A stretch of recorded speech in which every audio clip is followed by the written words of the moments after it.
Hema committee report പുറത്തു വന്നതിന് പിന്നാലെ മലയാള സിനിമയിലെ പല പ്രമുഖ നടന്മാരും സംവിധായകരുമെല്ലാം വെട്ടിലായിരിക്കുകയാണ്. ഇതിനിടയിൽ നടൻ സിദ്ദിഖിനെ കുറിച്ച് തുറന്നു പറച്ചിലുമായി എത്തിയിരിക്കുകയാണ് നടി ആശ ശരത്. ഇപ്പോൾ ചർച്ചാവിഷയമായിക്കൊണ്ടിരിക്കുന്ന സിനിമാ രംഗത്തെ പ്രശ്നങ്ങളുമായി ബന്ധപ്പെട്ട തൻ്റെ പേരും പരാമർശിച്ചത് കണ്ടതുകൊണ്ടാണ് ഈ കുറിപ്പ് പങ്കുവയ്ക്കുന്നതെന്ന് ആശ ശരത് ഫേസ്ബുക്കിൽ കുറിച്ചു. ദൃശ്യം സിനിമാ സെറ്റിൽ വെച്ച് ആശ ശരത്തിനോട് സിദ്ദിഖ് മോശമായി പെരുമാറിയെന്ന പ്രചാരണം ഉയർന്നു വന്നതിന് പിന്നാലെയാണ് ഈ വിശദീകരണം. കലാരംഗത്തെ തൻ്റെ ഒരു നല്ല സഹപ്രവർത്തകനും അതുപോലെ നല്ല സുഹൃത്തുമായ വ്യക്തിയാണ് സിദ്ദിഖ്.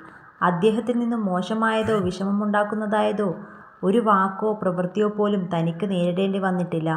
ഇത്തരത്തിൽ നിയമവിരുദ്ധമായി പ്രചാരണം നടത്തുന്ന സാമൂഹ്യ വിരുദ്ധരെ നിയമത്തിനു മുന്നിൽ കൊണ്ടുവരണമെന്നും അതിന് സർക്കാരും ഈ നാട്ടിലെ കലാസ്നേഹികളും ഒത്തൊരുമിച്ച് പ്രവർത്തിക്കുമെന്ന് പ്രതീക്ഷിക്കുന്നതായും ആശ ശരത് ഫേസ്ബുക്കിലൂടെ കുറിച്ചു.